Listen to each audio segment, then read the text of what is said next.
Hey everyone, happy Tuesday. It's Tuesday, right? Yeah. It is Tuesday.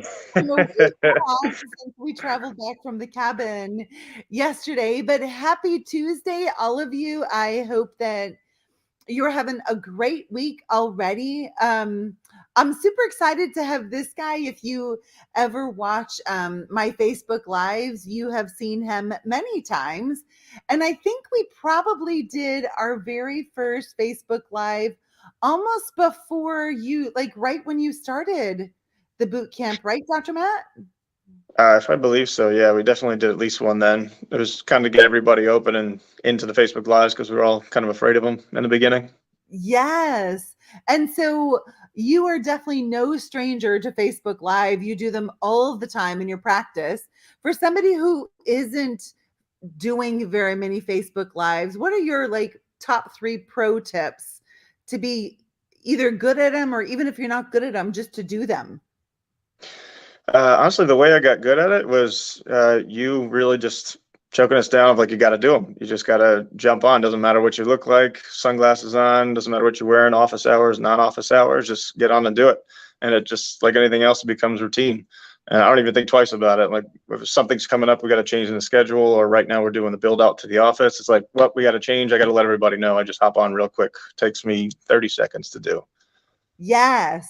And I love you said like it doesn't have to be scripted. It's so funny, the ones when I go through engagement, the ones that get the most views are the ones that I do in my car for whatever reason. I don't Yeah, know why. when I try to script it, I end up going over my head a million times. I video it first and I'm like, nah, it doesn't Yeah. sound good. It takes me Yeah. longer than just to do it. Yes.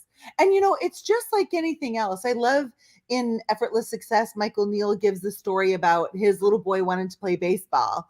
And so he, signed him up for a team, and he went to his first practice and came home and he's like, I hate baseball. I want to quit. And his dad was like, okay, well, what happened? And the little boy's like, well, I'm just no good at it. And Michael was like, well, do you want to get good at it? And the little boy's like, yeah. And he's like, okay, well, then here's what we're going to do. Every day you're going to throw me 5 balls, and I'm going to throw you 5 balls, and you're going to hit 50 balls. And created a game plan for rehearsal. And guess what, after about a week the little boy got a lot better. And what do you Yep. think happened as a result of getting better? He wanted to Start do the more, game. and then Yeah, he yeah. liked it. And the same is true with practice. And that's one thing that I've seen you really do, Matthew, is that you've been willing to stay committed, invest the time, and be dedicated to getting good at those systems and habits for success. What's your Yep. secret in staying motivated? Kind of always been motivated just from how I grew up. It's just in the back of my head of, and not in the sense of greed. I just like watching the office grow. I like seeding it and just feeding it and just watching it become something, just making your dreams happen, and that dream always evolves. So each step of the way, I like small goals and large goals, and those little goals are really what manifest everything. So, and I can tell the difference in those little systems you talk about, just at our referral system and how we ask for those in the office and how our CA goes. I'll come, I don't know what I couldn't shut up, or I can real quick, and I'll grab a CA. Let's just run through a new patient plan just real quick again. Like the whole scenario I have it because when that changes, the off changes, our numbers change, and it throws people off. So always practicing that to be the best can be, so that just like the Facebook Live is coming.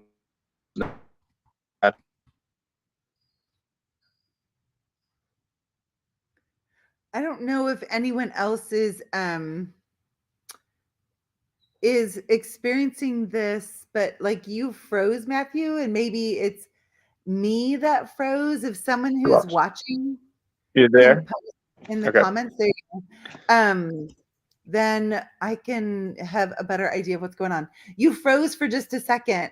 And so I was just asking if someone Yeah. was in the audience and they could pop in and let me know if it was on, if I'm frozen or if you're frozen. But I think we're good again now because I just saw your eyes blinking.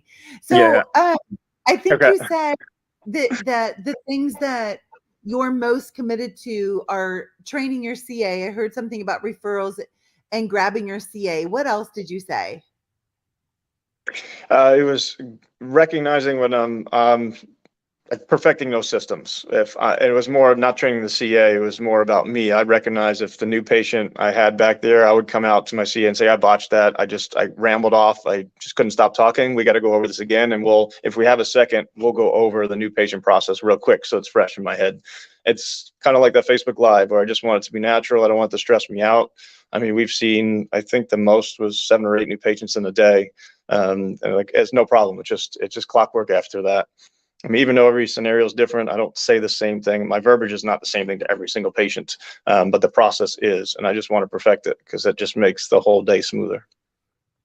Absolutely. And for those of you who don't know, in order for a system to be successful, it must be measurable, reproducible, innovative, and we must eliminate discretion. So if every time a new practice member comes in, you're doing something different, that's going to be exhausting because you won't know what's working in your business, and you definitely won't ever be able to replicate it, because how do you know what you did yet last week when that practice member referred and bought a package? You won't know because it's different every time. And that's another thing that I have really seen your commitment to, Matthew, is learning the system and then running it and running it and running it Yep. and running it. And most of the times we stop doing a system because we get bored. And this kind of leads to where we started this conversation before we went live. But before we go there, I want you all to look at the banner. So Matthew's been in practice less than 3 years. He this year will be hitting over $600,000 in revenue. 5 new practice members, 3 to 5 new practice members every day, 80% referral, 7 shifts per week, and he's taken 2 7-day vacations per year. Like, that's phenomenal. Oh, and he's finishing a build out, so his space will now be 3,100 square feet. Yep. And I hope all of you are thinking to yourself, I wonder what he's doing and what makes such a big difference. And Matthew and I both know here's where it starts: your mindset. It's all in the mind. It always starts with our mindset. And even from a neurological standpoint, our RAS, the reticular activating system, makes our beliefs true. So Matthew, what are the couple of the beliefs about success that you have that you find are different from other business owners, even other chiropractors that aren't boasting results like this? Not in a comparison way. It's just, I honestly think everything is mindset. Not even just from what you taught us beforehand. I mean, when I first met you and we did that first talk on the phone call, if you would have told me I would be here right now, I would have hung up the phone and be like, this lady's talking a bunch of garbage to me right now. So it went quick and I went with it. So it's the mindset of that I can make anything happen. It's not to prove anyone wrong or anything of that nature. It's just, Right. like I was telling you earlier before we came on, is just keep feeding this office like it's a child and doing what it needs to be done and not getting all upset about the nonsense that I don't like, and really enjoying every step of the way. Every little growth, doesn't matter what the win is, I enjoy it. It's like, all right, how do we expand on this, and how do we get the next win, no matter what it is. And Matthew and I were talking about how so often in practice we get to a certain level, right? We hit that $500,000 mark, or we hit that $1 million mark, and maybe practice hasn't even been that successful for some. And then I often see people, actually, I just responded to a thread on Facebook about this today, about an additional stream of income. And most of the time I see docs wanting an additional stream of income because the one that they have in chiropractic isn't producing the funds for their ideal lifestyle. And you and I were talking about how you have some friends that have maybe hit that $500,000 mark, and now they start doing something else. Pick up on that conversation for me. Well, I have friends that they haven't even hit that point yet, and they're already starting thinking I'm not making enough, and they start that panic. It's the mindset again. It's like I need something else, and I have one that's bartending on the side. It's just like that's exhausting you from the weekends, taking you away. And so, I mean, some side jobs actually help out. Before I opened the office, I actually am still contracted with Standard Process. I'm their corporate doc here in North Carolina, and I help them out with some of their research projects. But that helped me set up the office to where I am. But I'm even at a point now where I'm so busy. It's actually almost a waste of my time to go there. It's clouding my mind, and it's kind of just ruining my week. I don't even need it anymore. But in the mindset now, I mean, yeah, we're collecting over almost $600,000, if not over, this year by the end of the year. But why not make that a million? Why do I say like I can't see anymore? I'm capped out. What do I do from here? There's always a strategy. And if you go after another job that's not ideal or in that situation, you don't know how much time that's going to rob from you. And you can be putting that energy into the office and seeing 10 more patients a week or 20 more a week, and that's going to make you that extra money that you need. And that's so true. Like, we just finished up our financial boot camp today, and one of the things that we explored was, so when we earn income, right, we're trading time for money, and we earn income in that way. Yep. And if we never transition to making money, which means we take that earned revenue and invest it, so now it's passively making us money. Yep. And many times I see docs looking at MLMs, nothing wrong with them, right? Or, developing a membership program, clearly nothing wrong with it. That's how I know you, is through my 56-day chiropractic boot camp to double your business, or real estate or whatever. And for the most part, many of us don't know that much about that arena, right? We don't know that much about real estate investing, or we don't know that much about creating a membership site or an MLM. And so it takes, like you had said, it takes our time and our energy to learn something new, versus we know chiropractic. And check this out. Like, we have rental properties, and if your rental property is throwing off, let's say, an extra $1,000 a month and rental income over and above your expenses, like that's a pretty good rental, at least wise in Yep. this market. Yep. Well, just consider if you have an associate who's Oh yeah. earning an extra $5, 10, $15,000 a month, doing what you love, which is serving your community and making this a healthier place, and something we already know how to do, Yep. chiropractic and chiropractic business. And so I'm not suggesting to any of you it's wrong to look elsewhere, but just consider for a minute, what additional income are you looking for this other stream to throw off? And is it possible? Like, if you don't, I get it if you don't want to work more hours, or your body is tired or whatever, but Yep.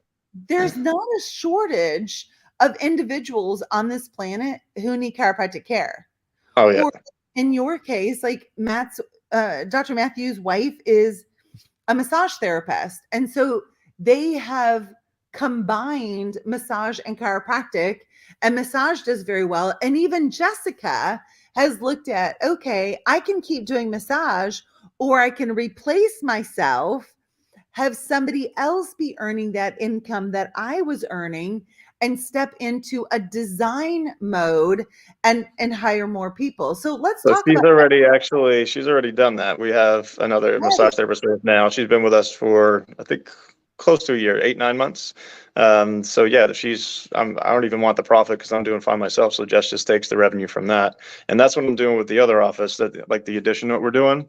So I planned everything out. Obviously not everything goes as planned. Some things go better. So I wanted the extra because I wanted that. I didn't want to get my head out of the game because we could still grow. So I don't mind sharing. The long story short, with the office, I have 5 extra rooms. I'm bringing on another chiropractor, and it's kind of scary chunking out all this money to do the build out and then bringing on someone new that has to build clientele. It might take a year or two to get there. And I knew that. And I'm like, all right, we're ready to do that if we need to.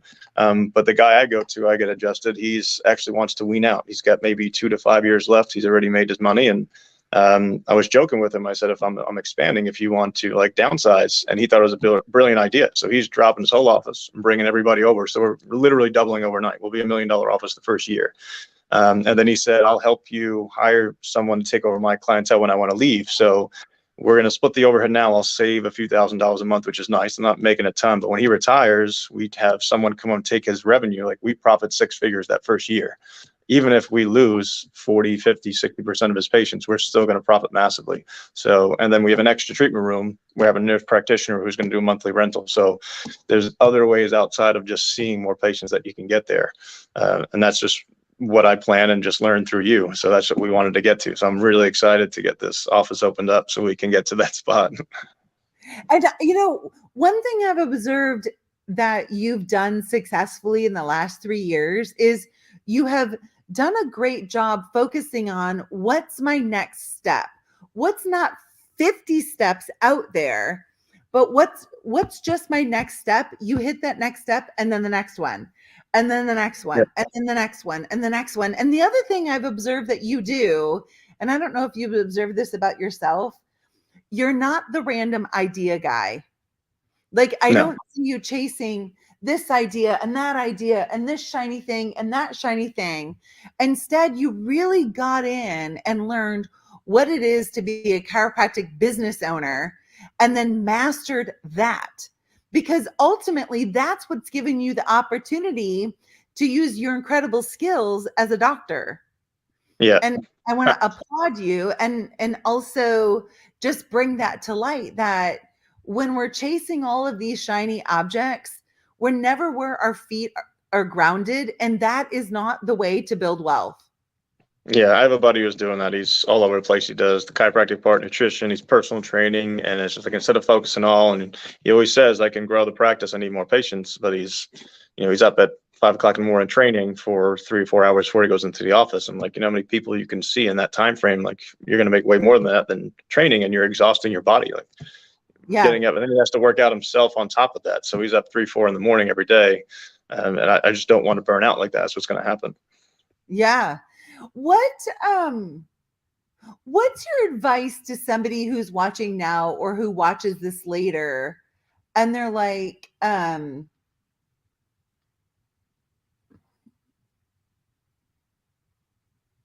that's easy for you to say, Matt, because you also have your wife there and practice at helping you, and you don't understand. Like, it's not like that here. It's not good for chiropractic or business where I'm at. What do you say about that?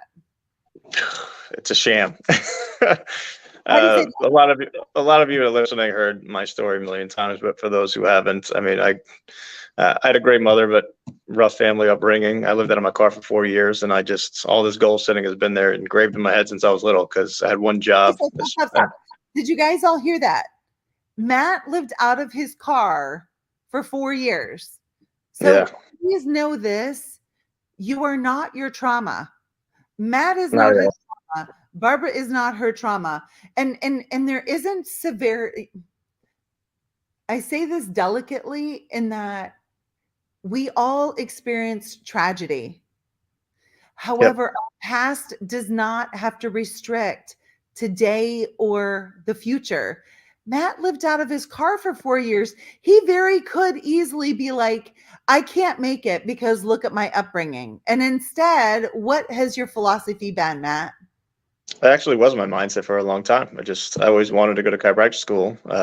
I went to chiropractic when I was little, and he always wanted me to go to take over his office. And in my head, I'm like, nope, can't do that. And I was always like, personal training was my thing. And then when I realized I didn't really want to do that, I just like training myself. It's like mindset goes, like, maybe I can do this. So I always had that little spark to keep going, just the drive, but it was not an easy process. I mean, I had a lot of that negativity of like, I can't do this. There's no way I can afford it. There's no way a person like me can do it. I just kept going along. It doesn't matter the situation. Everyone's in some kind of bad situation. You can't compare each other's situations, but you can get out of it. You can. It's literally a mindset. I had to get out of my own mind of like that depressive state where you'll never achieve greatness. And as soon as you actually help open that door for me, I was in that hole for a long time.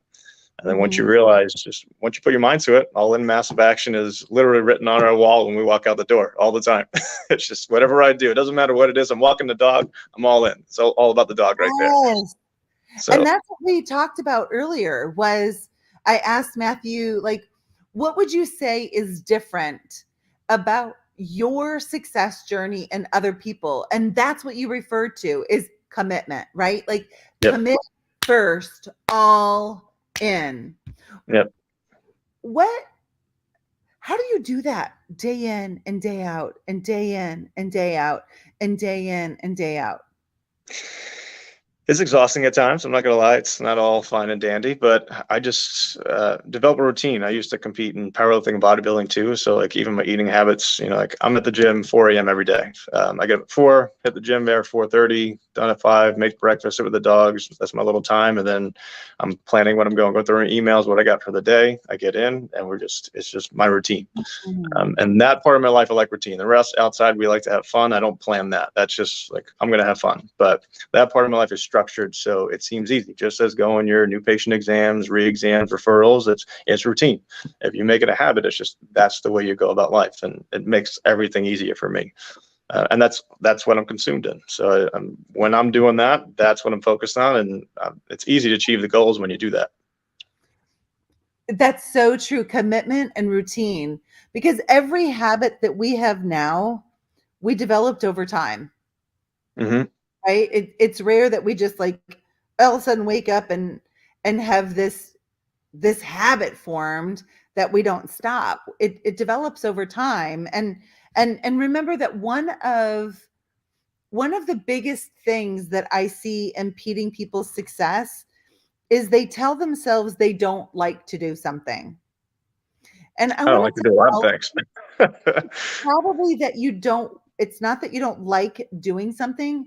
It's like you don't like the feeling that you have to do it. Yep. And here's the deal. We're all free. None of you have to go into the office tomorrow or the True. next day or the next day or ever if you don't want to. Yep. We're all free. So as soon as we can remember we're actually free, 100% free, it opens up the door for us to be like, oh, actually, I want to go into the office. I want to go to the gym. I want to eat broccoli instead of potato chips because we have freedom. So most of the time, we're just resisting the feeling that we have to do it versus actually doing it. Um, Yep.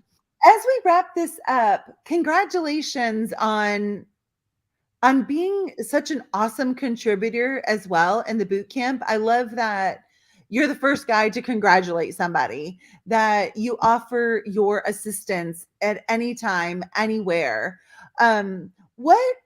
What aspect has the boot camp meant in terms of your success? Like what are the elements of it that have made such a difference for you?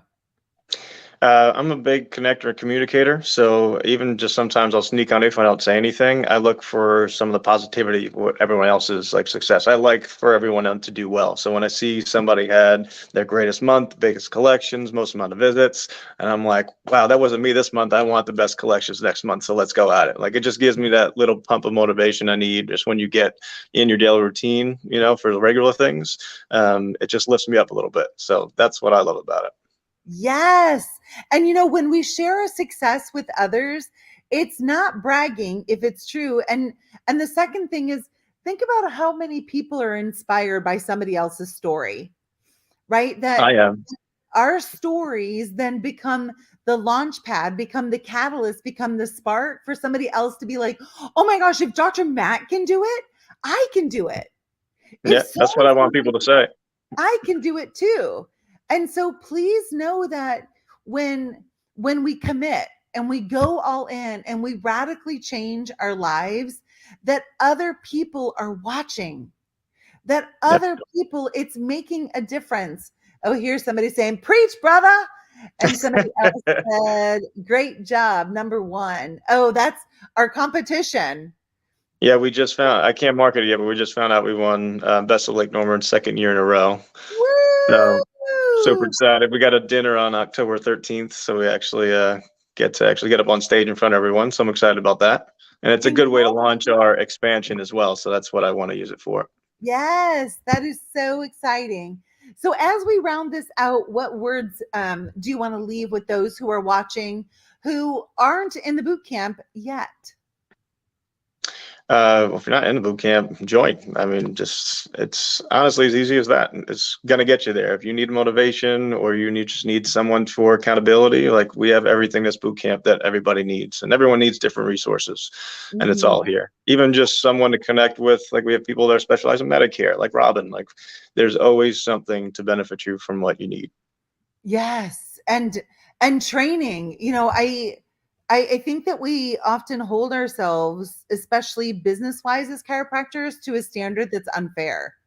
Hmm. Most of us did not learn how to become entrepreneurs and run a successful business in school, which is fine. Chiro school was to teach us about being chiropractors, and they did.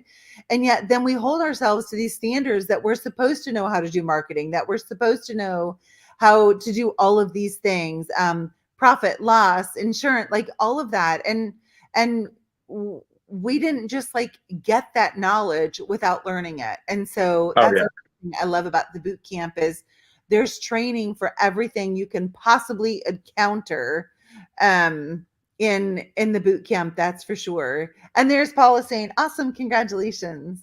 thank um you, and other great docs just like Dr. Matt are in the boot camp. So for all of you, thanks for joining us. Dr. Matt, congratulations. I'm so thank you so much.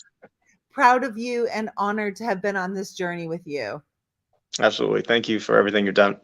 You're so welcome. Have a good night, everyone. See Bye. ya.